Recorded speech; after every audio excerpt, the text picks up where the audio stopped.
बताना चाहता हूँ श्वेता जी कि अंग्रेज सरकार जो थी, जो उनके तरफदार थे, उनकी बहुत वो ख्याल रखते थे।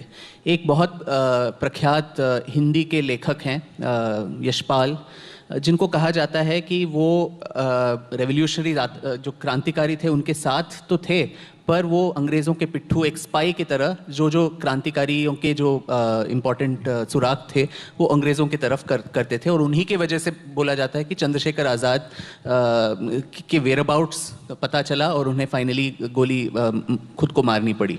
तो उसके बाद जो है क्रांतिकारियों को जो पता चल गया कि यशपाल ही है जो घर का भेदी, तो तुरंत अंग्रेज सरकार ने उसको गिरफ्तार करके जेल में डाला ताकि क्रांतिकारियों से उसको बचा के रखा जा सके। और उसकी शादी भी वहीं जेल में हो गई थी।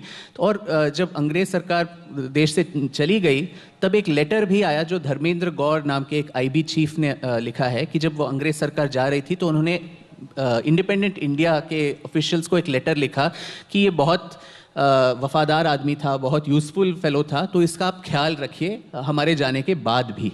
तो कोई भी आपको इतना सेल आउट हो जाएगा तो अंग्रेज सरकार उसकी भरपूर देखभाल वो हमेशा करती थी। और सावरकर कोई आम आदमी तो थे नहीं, वो वकालत करके, वो भी विलायत से आके उन्होंने इतनी ज्ञान अर्जित किया था, तो उनका उपयोग किया जा सकता था सरकार में। स्पेशली 1937 में जब सरकारें बनना शुरू हो गई तो ये भी बॉम्बे प्रेसिडेंसी के चीफ मिनिस्टर या ऐसे कुछ उनको पद दिया जा सकता था अगर वो अंग्रेज़ों के पक्ष में थे।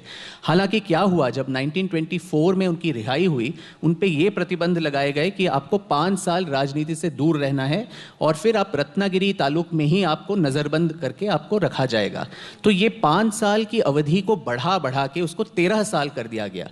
तो जो आपका पिट्ठू है, जो आपका तरफदार है, उस पर आप निगरानी क्यों करेंगे? आप क्यों अपना टाइम और जो रिसोर्सेज है एक ऐसे आदमी पे वेस्ट करेंगे जो आपका पक्षदार है?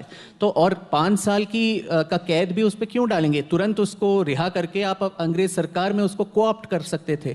तो यही एक द्योतक है कि अंत तक 1947 तक अंग्रेज सरकार सावरकर पे बिल्कुल भरोसा कर ही नहीं रही थी, क्योंकि छूटने के बाद भी वो हिंदू महासभा के अध्यक्ष तो बने, पर साथ ही वो एक्सेस पावर्स जो थे हिटलर और इटली और जापान में राश बिहारी बोस और फिर नेताजी सुभाष चंद्र बोस के साथ उनके जो अंडरग्राउंड लिंक्स थे, वो सारे खुफिया लिंक्स से अंग्रेज सरकार हमेशा घबराई हुई थी, उन पे विश्वास बिल्कुल नहीं कर रही थी। तो वो जो भी लिखें, अब सचिंद्रनाथ सान्याल ने भी अपने पत्र में, अपनी याचिका में वही बोला कि मुझे माफ़ कर दीजिए, मैं कभी पॉलिटिक्स में भाग नहीं लूँगा। पर बाहर जाके उन्होंने एचआरए का गठन किया। फिर काकोरी कांड में राम प्रसाद बिस्मिल और अशफाकुल्ला खान के साथ वो फिर से सेलुलर जेल चले गए।